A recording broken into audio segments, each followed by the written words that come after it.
straight from the realms of science fiction.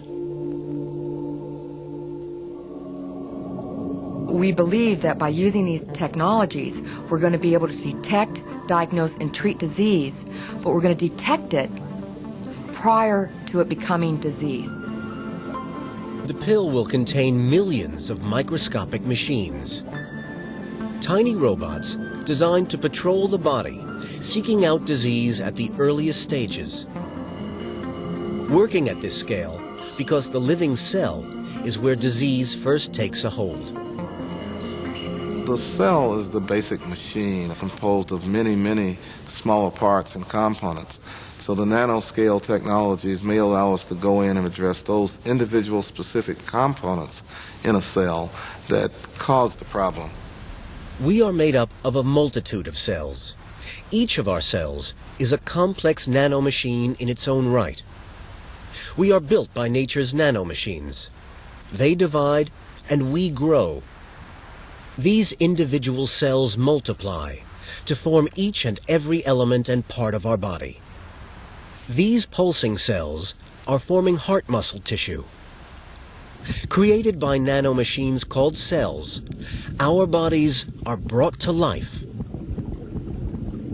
By the time we are born, our body is made up of a myriad of cells.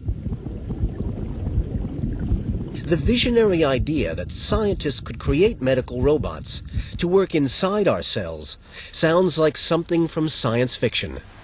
A lot of my ideas have come from such presentations as Star Trek, as Mission Impossible.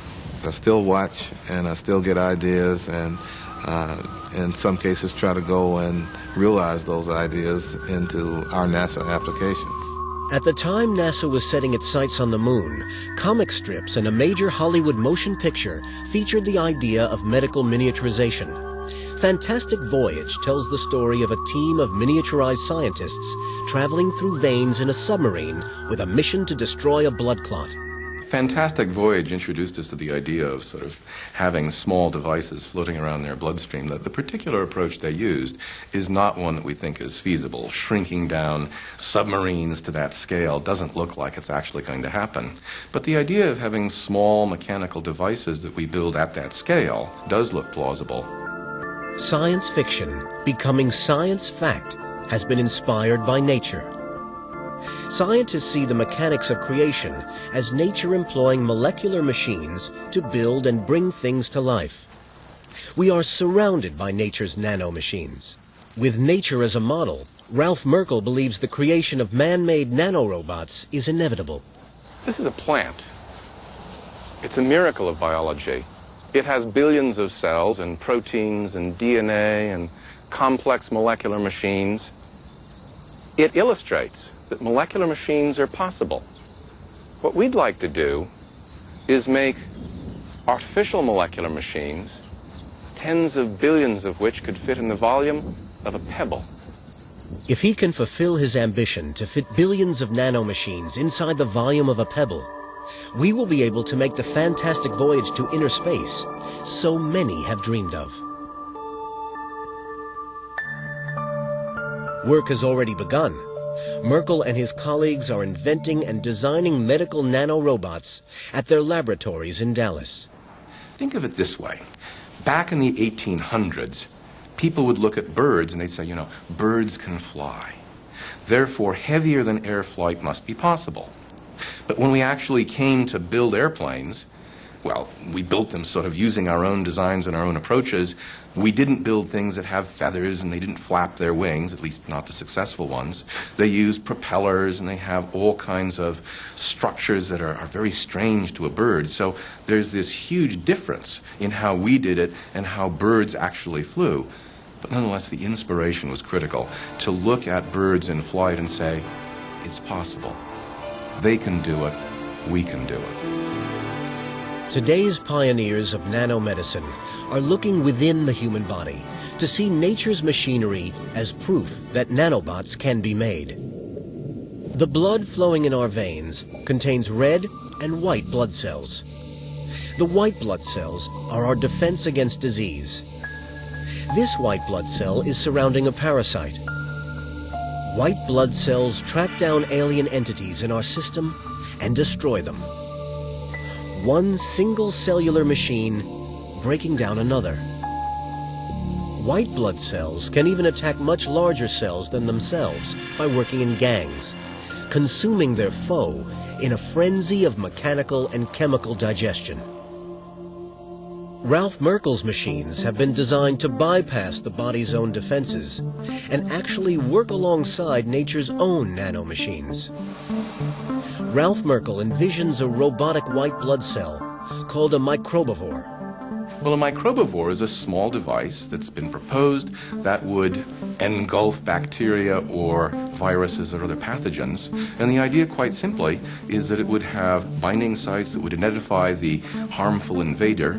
It would sweep that harmful invader into the front where it would be engulfed and then reduced to its component amino acids and extruded harmlessly. Probably the worst infection would be dealt with within an hour. Scientists have already sent miniaturized machines to work inside the body. Technology, which once pushed the boundaries of belief, is with us today. This is Professor Paul Swain from the Royal London Hospital in England. Since 1994, he has been helping to develop a camera pill to travel 30 feet through a patient's body and observe the entire digestive tract. Conventional endoscopic cameras rely on a permanently connected tube to see inside our bodies. Although they're up to 8 feet long, they are still only able to access 1/3 of the digestive system. This kind of endoscope provides a valuable insight into a patient's body, but causes discomfort and is very limited in how far it can see. Paul Swain's pill can be swallowed and photograph the journey into the patient's stomach and beyond to the small intestine, where doctors have not before been able to see without using painful surgery. As the patient is briefed, the equipment is easily installed.